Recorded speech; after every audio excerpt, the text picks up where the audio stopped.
Hey everyone, Benji and Igor here at the Contractor Evolution studio.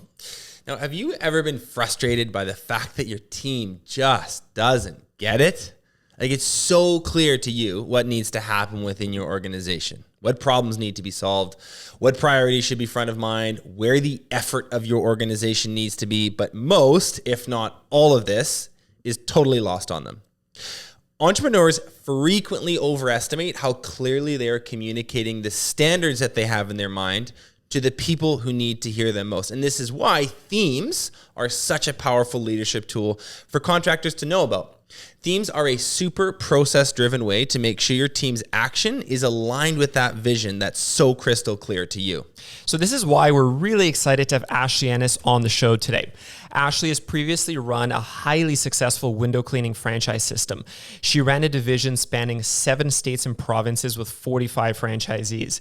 Since then, Ashley has spent the last 4 years as a business coach at Breakthrough Academy, actively training and coaching 40 contracting and home service companies, guiding them through the implementation of systems and achieving the controlled growth that they want and they need. And she uses themes with her Breakthrough Academy members to over-communicate business priorities and make sure that what needs to get done does. Now, in this episode, we dive into a bunch of really cool stuff. We get into 2 real-world examples of how her members recently used themes to guide their teams to solve crucial business issues.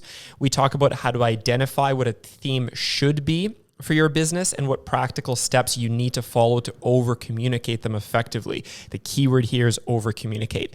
And she also addresses a few easy-to-avoid mistakes that she sees a ton of business owners make when leading through themes. Yep, this is an awesome episode. You are going to love Ashley, and we can't wait to have her back.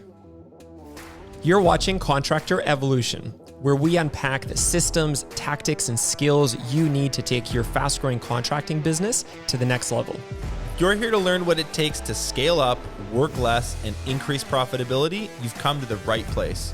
Stay tuned to learn what separates the new breed of contractor from the old school, and welcome to your ultimate guide on the business of contracting. Ashley, thanks for being here. It's good to be here. Welcome to the show. Thanks. Okay, so let's dive right into it. Tell us, in your own words, give us your best definition. What is a theme? So a theme is a method of centralizing and communicating a business's priorities across a team. Cool. And in the context of the contracting space, you know, our audiences are builders, roofers, landscapers, painters, home service companies, a bunch of sub-trades. Like, for the entrepreneurs that run businesses like these, why is a theme so relevant? So whether you're at the stage of having a couple crews, you're still out in the field, or having layers of management, there are always things coming at you as an entrepreneur and a business owner, right? There are calls being made, emails being sent, complaints being sent, people knocking at your door, numbers that you see that don't look so good, numbers that you see that look good.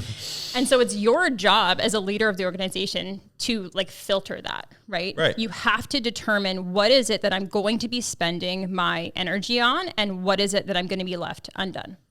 And I think a key distinction here is with our industry, we run fairly operationally complex businesses, right? It's a lot of people. It's very human labor driven. More than people get credit for, I think, too. 100%. These are big beasts that are complex with bajillions of moving parts. 100%. Yeah. You've got marketing functions going on. You've got estimating and sales functions. You've got production and operations, production management.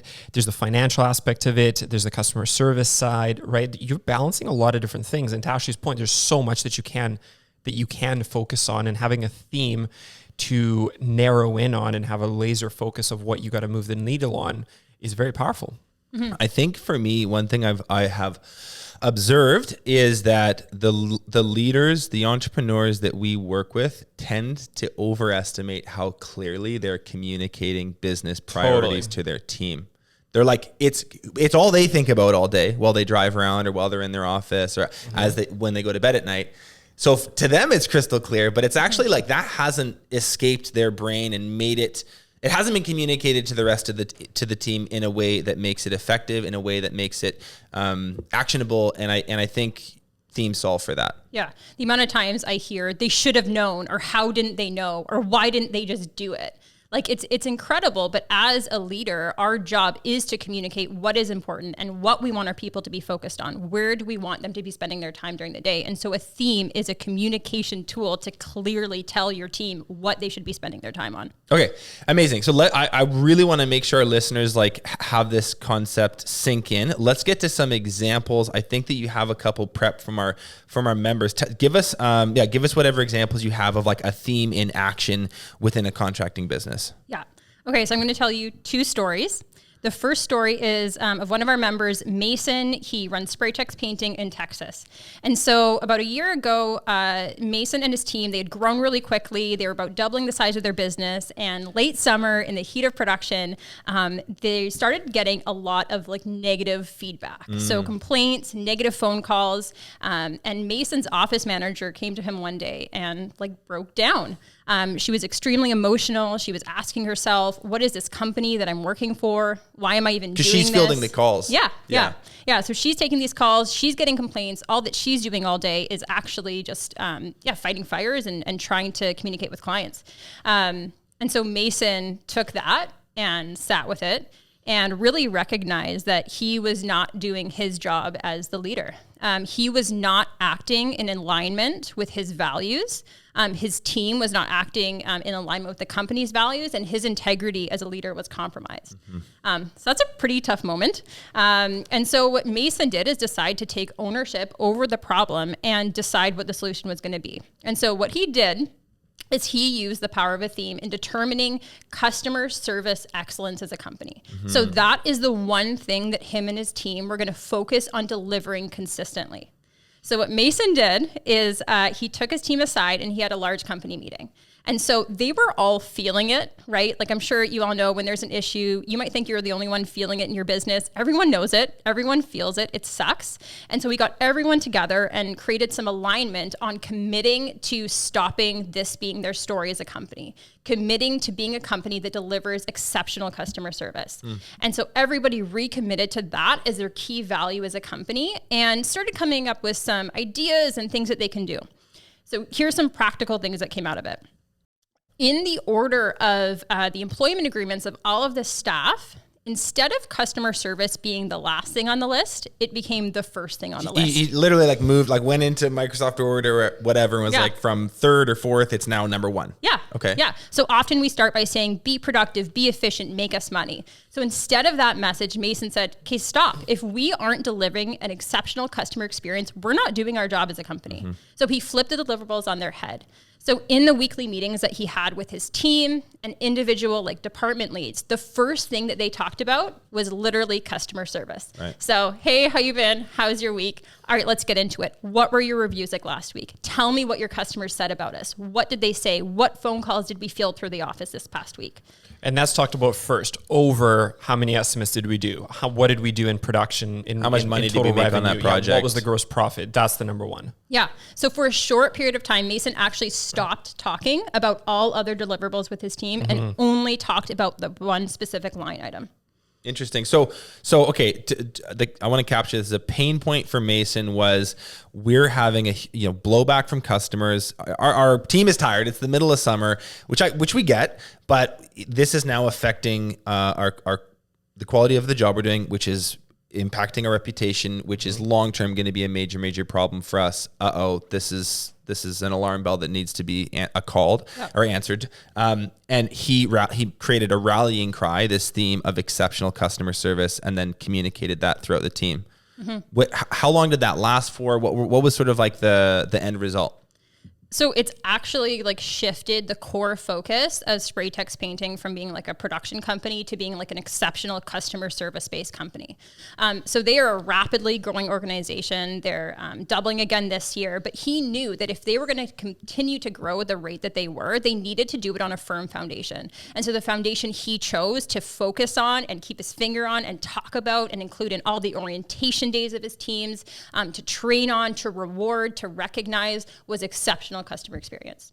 Amazing. Something I think on this note that's really important for leaders to realize is I think leaders will overestimate how much their people, even their high performers, can balance at once. How many different things how many different messages, how many different focuses, how many different themes they can balance at once.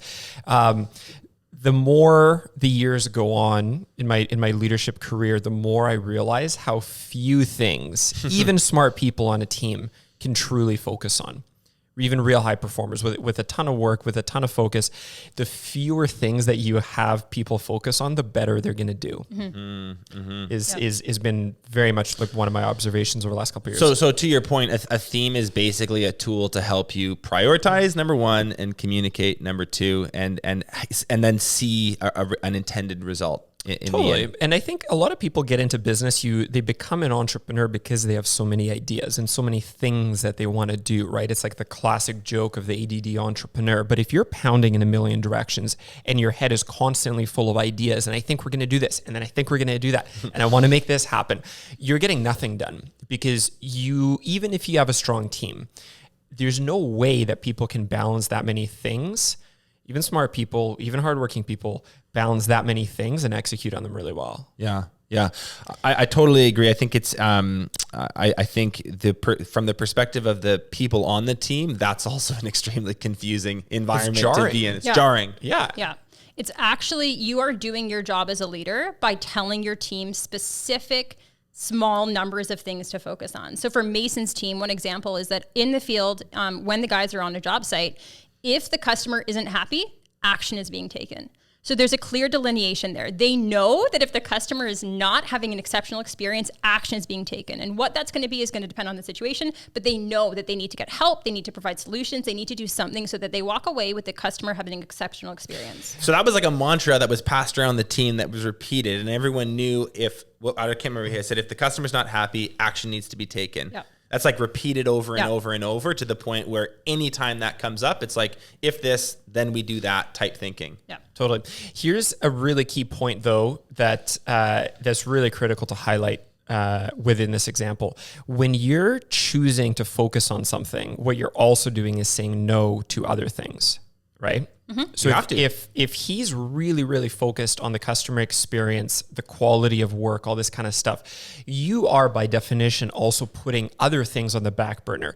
Are you full throttling marketing and sales then? No, because the organization's really focused on leveling up the customer experience before the growth. Are you focused on driving gross profit?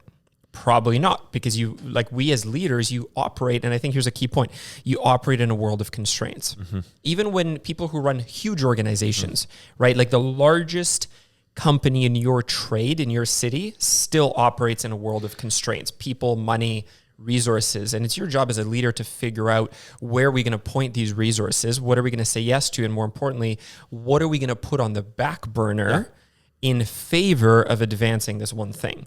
Because those resources are extremely finite. They are finite. The time, everyone the budget, operates the people, the skill, all of it. In the world of constraints, right? So, this is a key point in this example. Like if you're going to get the entire organization rallied around the customer experience, the quality of work, you are not driving an increase in gross profit, because you're going to constantly make decisions of like, are we going to apply 15% more labor onto this job to really drive this customer experience home? And it doesn't mean you need to do it forever. No. But if the theme over this year is to do that and drive that experience up, then that's what you're doing this year. And you're going to do it at the sacrifice of gross profit. You're going to do it at the sacrifice of more production volume, blah, blah, blah. Can I tell you the magic, though? That if you choose to focus on the one thing that actually is the most important, those other results will come through time. 100% over time. Oh, yeah. Right? That's it. Because this will stay sticky. Yeah. Yeah. It's not only that, but it's also that, for example, if you get your guys to make sure that every customer is leaving with an exceptional experience, guess what those customers are going to leave with? An exceptional experience. And who refers people who have exceptional experiences. 100%. So if you're able to create a team that leads with pride, they're also going to have a better employee experience, because they're going to say, my values align with what we're doing on a job site. They feel better. Do you think they like leaving every job where the customer is complaining and having a bad experience? They want to lead on a high performing team. So this is important. Like the way the theme gets applied to a team might be temporary, but the lasting effect is much longer. It's not like we're like, okay, our theme for this year is customer service, and then next year we're going to do a really crap job on customer service and get back to gross profit. Right. It's like, no, there's a bit of an afterglow effect, and you may have to come back to that theme later on. But the point is, you've installed a culture, a way of acting, a certain standard that way outlives how long that theme was talked about for that team. So that's amazing. Is there anything else on this Mason example? No. Okay. I think, let me just say one point before we move to the next example is the way that I sometimes think about these is layers, right? And you're layering different things on, and themes can really vary, right? We're talking about one very specific example, but like a theme might be, you might have major issues in the efficiency of technology you're using, where you're going to spend a year just dialing in your software and the technology you build your business on. But to the point of layers, if you really focus on that this year, you're layering next year other stuff on top of that. It's not like all those things are now gone, right? You focus on one thing for a length of time, and that length of time is, well, I'm sure we'll chat about this more thoroughly later, is longer than you think, right? But you spend the sufficient amount of time that it takes, because then you can lay other things on top of that after. Totally. Cool. Okay, so that's the Mason example, and I'm glad we talked about him. He's been on the show before, by the way, and we love Mason. So is there another? Yeah. So we have Chris Nelson. He runs the Pro Clean team, and they operate a window cleaning team in Washington State. So Chris's story is a little bit different. He personally had a bit of an accident, a bit of a fall, and was the lone ranger in his business. Recognized that after having that accident, his business could literally not function without him. So he had to do something to allow his business to provide for him, his family, provide for him if something were to happen. And so what he did is instituted a theme of the year of the employee. Okay.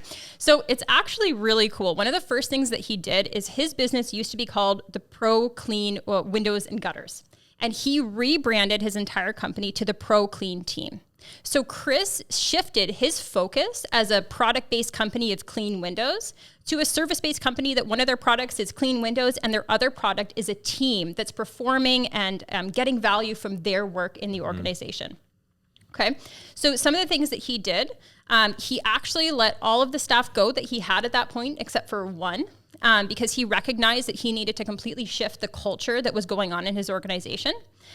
He focused on an intense interview process that allowed him to hire for values and hire people who wanted a career and to grow with the company versus just be with him short term. His retention has been 3 times greater at this point because people are looking for a career. He went and redefined all of the roles that people had so that he was giving crystal clear expectations. So you can see the theme of the year of the employee focused where he was spending his time, right? So he spent his time on rebranding to be an employee-based company. He spent his time on solving retention. He instituted a training program. He defined their roles. He started doing weekly goal setting and review meetings. He instituted company events. He instituted benefits in the company. He changed the compensation structures so that they could get bonuses. So he changed not only how he was spending his time, but also what the employee experience was like on the ground, and it's allowed him to grow extremely quickly. And his theme this year is now unleashing the dam, because he's done that solid, again, foundation like you were talking about, Igor, that he's able to layer on that new theme of growth because he has the foundation set. Well, could he unleash the dam had he not done the year of the employee? No, what would happen? It'd be a disaster. It would be a disaster. Totally. Yeah. So you know what's cool about that is, like, okay, year of the employee is the theme. It's this anchor that keeps him focused on what matters for the business for a year. Couple things there. First of all, there's a cost to doing it. It's not just like all fun and games. He had to fire a bunch of people. That probably sucked. And then he had to go through the work, and you went through the list of implementing GSR meetings, rebranding, defining roles. Like, there's a whole bunch of actual stuff that he did to live that out. So it isn't just something that you post on the wall and walk by every day. It's meant to influence the way that you act and behave within your own business. So, okay, I love those 2 examples. Anything else on Chris? I don't think so. Okay. So we got Mason, we got Chris. I think for most people listening, they're going, yeah, okay, that makes sense. Those are pain points that happened. They came up with a theme. It's been addressed. Let's move now to talking about the practical steps to implement. So How might a listener go about using themes? And I think the place I want to start with this is just like, how would we identify them? Like, how do we figure out what the right theme even is for our business? Yeah, one of the questions that Gary Keller poses in his book, The One Thing, is what is the one thing you can do such by doing it, other things become unnecessary or easier, right? That could be hard, though, to figure out, right? Because it probably feels like there's a lot of things I need to do that would maybe make things For easier. sure. Yeah. So sometimes I suggest looking at where are the friction points in your business, right? What are those moments that things just like, it just continues to not get right? Communication keeps getting missed when a job moves from sales to production. What are the complaints that you're commonly getting from your customers? Right? So grab the list of complaints that you've received over the last 6 months. Are there any like key themes that come around there? Are there any things that customers are typically unhappy with their experience? You can look at bottlenecks in your business and say, what are the elements that are holding us back? If we could get more X, that would allow us to do more of the other things that are really important to us. What's holding us back from our goals? Yeah, I think one of the real starting points, and I love what Ashley's saying, and if we back up a step to even think about this, what you need is time and mental space, right? And I see a lot of entrepreneurs that are running around in the rat race of their business, like they're inside of it, just like spinning in the wheel. And I find it's often really hard to see these things if you don't actually mentally and time-wise step out for a moment, and where you could ask yourself the question of what is going on and what isn't going on and what do we really need to focus on. Because as a leader, one of the highest leverage things you can do is figure out where, I call it like to point the laser. And that's kind of how I think about it. Like, and the bigger the business you have, the bigger this laser is. And you can point it in any one of many, many directions. And what defines a really good leader, one of the key things that defines a good leader, I should say, is how effectively can they choose where to point it and for how long, right? But are you guys saying that the best way to go about self-assessing this is kind of look for where it hurts within your own business? Like, that's what you mean by friction points. That's what I mean by like breakdowns. Like you're going to where there are issues consistently. I think it can be, but it might not be. You can also look at your business from a perspective of where do we want to be in 5 years? What is the mountain that we're climbing as a company? What's our big BHAG, our big, hairy, audacious goal? If you look at that and start from a perspective of, okay, if this is the mountain we're climbing, what is the biggest thing that's going to hold us back?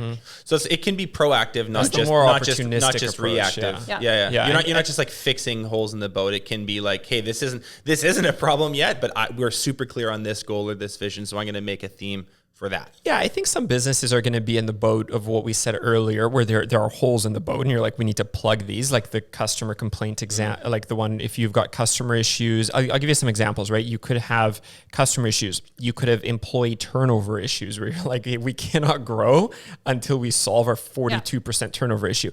You might have a total lack of like baseline infrastructure, like you're not legally well set up. You don't have like fundamental accounting principles and like, or bookkeeping, tracking, all that kind of stuff. So you could have, let's call those like holes in the boat. That's one direction. And some people are in that situation. And the other one is like, there are no active issues like this, but there's huge opportunistic like directions that you can look at, right? Yeah. And there might be those issues, but it's determining which issue to focus on. Totally. Right? What is the one issue that's going to hold us back from hitting that BHAG? I think one thing I heard is, as we prepped for this, is a lot of this has to do with like what you say no to, what you powerfully say no to, because like we were saying before, the resources are finite and you cannot do it all. So that's the hard part that I really want listeners to like absorb. You're going to have to say no to other stuff, and that's okay, because this theme is more important. Yeah, 100%. It's hard though. It's really hard. It's super hard, right? Because as an entrepreneur, like I said earlier, you're wired to be into a lot of different stuff, right? People love like, I want to do this and I want to do that. And when you think about what creates great organizations, they don't have more time, right? Like everyone has 24 hours in their day and 365 days in a year and all this kind of stuff. It's just so interesting for me to always reflect and observe, why are some companies great and others aren't? And we see this everywhere, right? Like, why is Apple and a million other software and computer companies, either failed or didn't achieve that level of greatness is because they focused on different things, right? Like when Steve Jobs was focused on the simplicity and the size and the lightness of the iPhone, they also said no to a ton of other stuff. It doesn't have other product ideas and a keyboard and other features and all this kind of stuff. Like you have to say no to a bunch of stuff if you're going to focus on the one right thing. One thing I'd like to ask you guys about is like, is it smart to think, like, premeditate or think about how you might measure like the success of this theme later on? Like I like if you're going to implement something, you got to have some form of feedback loop, some set of KPIs, some way that you're going to know that it's working or not. So have you guys seen examples of that happen in businesses before? Yeah, and it's not necessarily going to be the same. Well, it's not going to be the same for each theme, right? So what you actually need to do is take a look at what is the problem that we're solving, right? Maybe there's some metrics that you see there that you want to see move. Yep. Like you're seeing a certain number of complaints, you're seeing a percentage of turnover, and you know that that is the metric that you want to impact. Sometimes it's not quite so simple. Sometimes you might understand that you are having profitability issues through time. And you might have an idea that it's because of your efficiency on the job site. You might have an idea it's because of the type of clients that you're taking on. And so you might decide to go down that rabbit hole and try to solve that issue for a bit of time. It might be 6 months in, you recognize that that might not actually be the key trigger point. You've went down that rabbit hole, you've worked on your productivity on the job site, but it's because now of the certain type of client that you're working with that you're consistently coming in at this profit margin. And if you were to just change that client type, or if you were to get your branding down or your marketing down, you'd be able to hit that metric that you initially identified. So it's important to have patience through the process. Like Igor said, it often takes a lot longer than you think it will to solve some of these more complex problems. And so it might be that 6 months down the road, you actually just understand the problem better rather than necessarily have the solution. But it's important to keep your finger on that button for as long as possible to chase the solution until you reach it. Yeah, I love it. And sorry, Benji, one more thing I'll add. The key point there, like you have to have some sort of KPIs, right? Like you're kind of flying blind if you're saying, so to one of the examples we looked at with Mason, if we're trying to address this customer experience piece, if I don't have some sort of feedback loop about the customer experience, whether it's through like a formal measurement of the Net Promoter Score or whatever it's going to be, I don't know whether I'm making progress over something that, to your point, Ashley, arguably is going to be a pretty long journey. Like if we're going to work on this for like a year or 2 years or whatever, I need to know, like, is this getting better or is it not?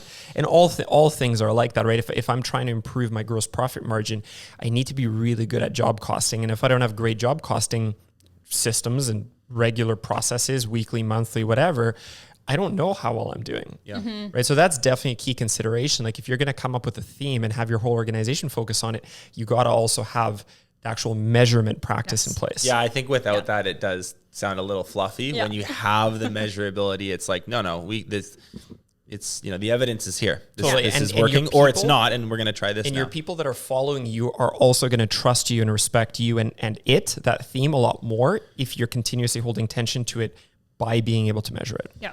Okay. So those are some really good thoughts around how to go about identifying what a theme ought to be for an entrepreneur. Once that's been done well, how do we go about communicating this to our people? Yeah, so I think you said at the beginning that people often underestimate or overestimate how good of a communicator they are to their team. And it's so important that if you are going to take the time to sit, to reflect, like Igor said, to have the time to determine what the most important thing is on your business, that you take the time to come up with that follow-through plan from day one, okay?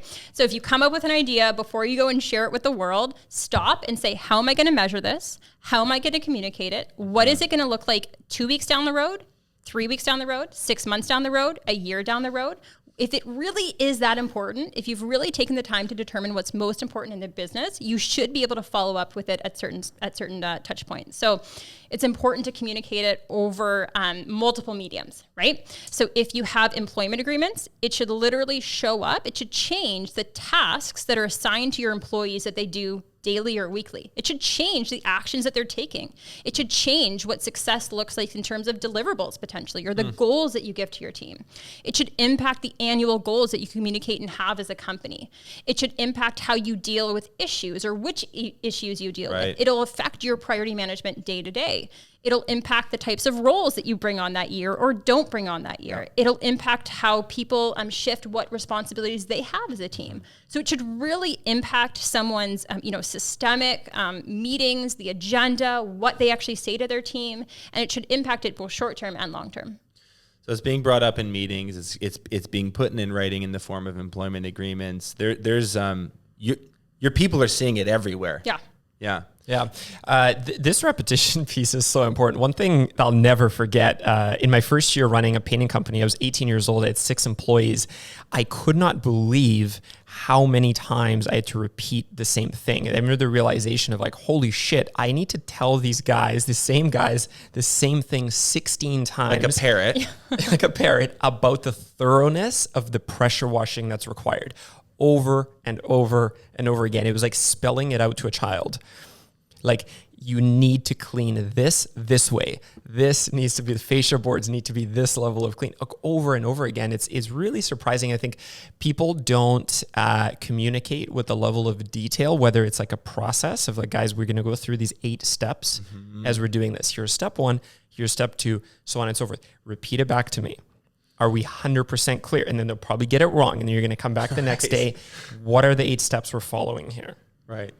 What do you pressure wash first? Where do you go second? Where do you go third?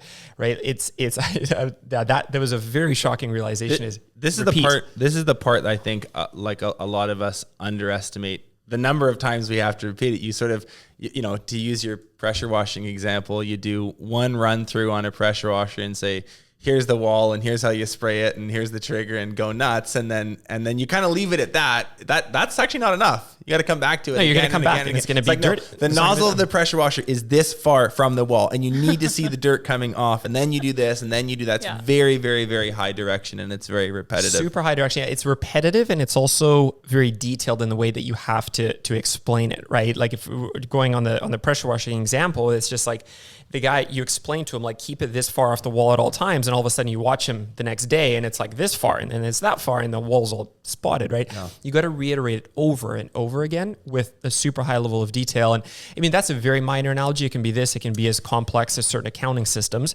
and anywhere in between. But the point is I think leaders in our industry often underestimate how clearly and thoroughly they're communicating. Which is why we've said it like 4 or 5 times in this exact episode. Clearly and thoroughly. You want to do a few more rounds, man? Okay, so repetition is super important. Multiple mediums is super important. Talk about the value of having a message that's very simple. Like, how much does simplicity matter in this?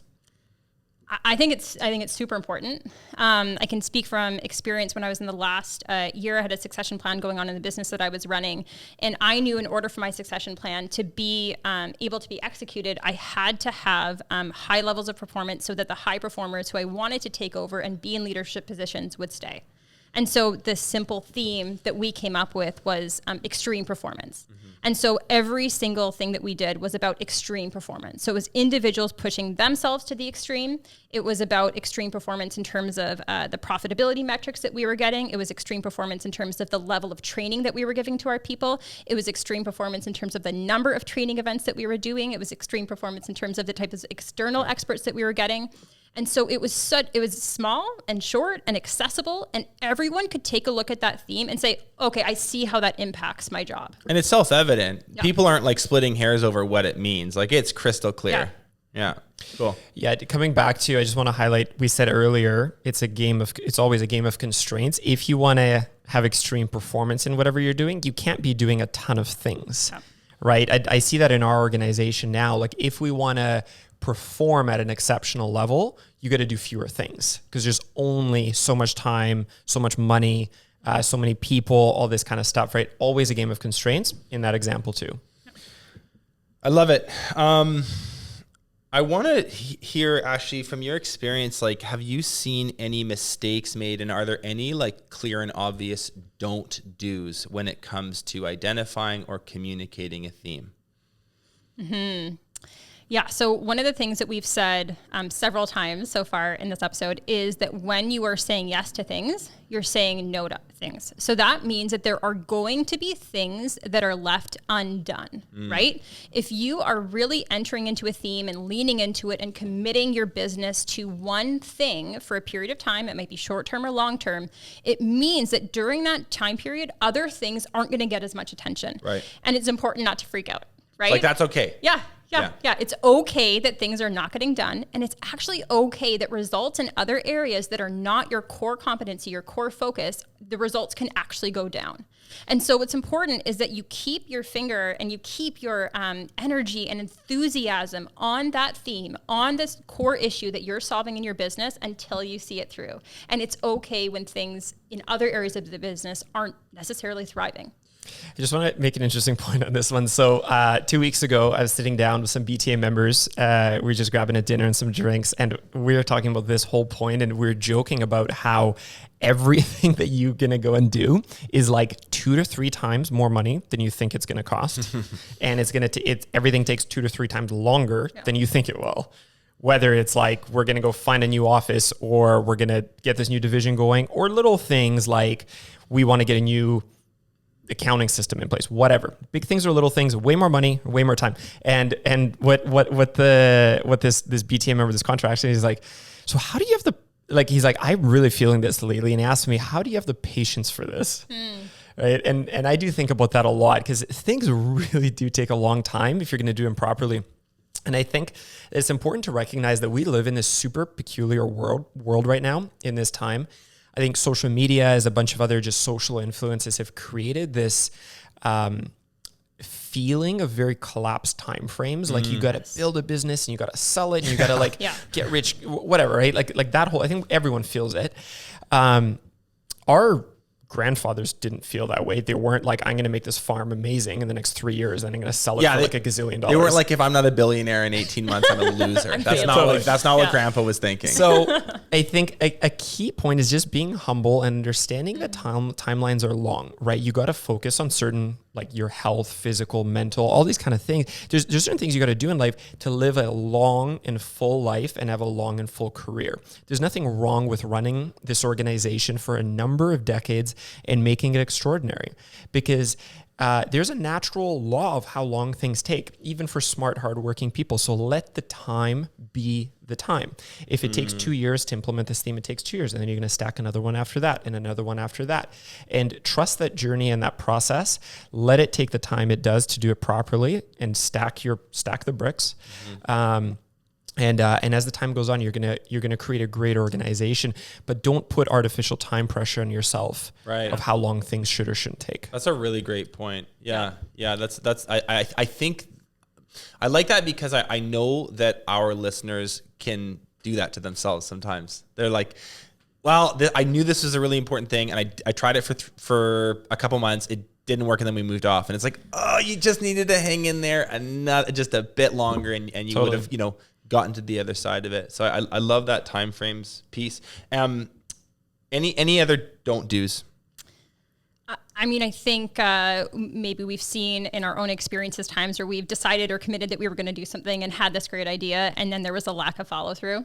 So I think it can be really harmful to your credibility as a leader if you, kind of put the cart before the horse, right? You determine that you're going to do this theme, and before making sure that you're actually going to over communicate it and have your communication and your follow through plan in place, it can hurt your credibility as a leader, and it can make your people not trust you as much, right? It's so important that if you're going to do a theme, that you are able to over communicate it and follow up with it and follow through it and communicate it through time until you've come to the end of that, whatever that looks like, depending on the situation.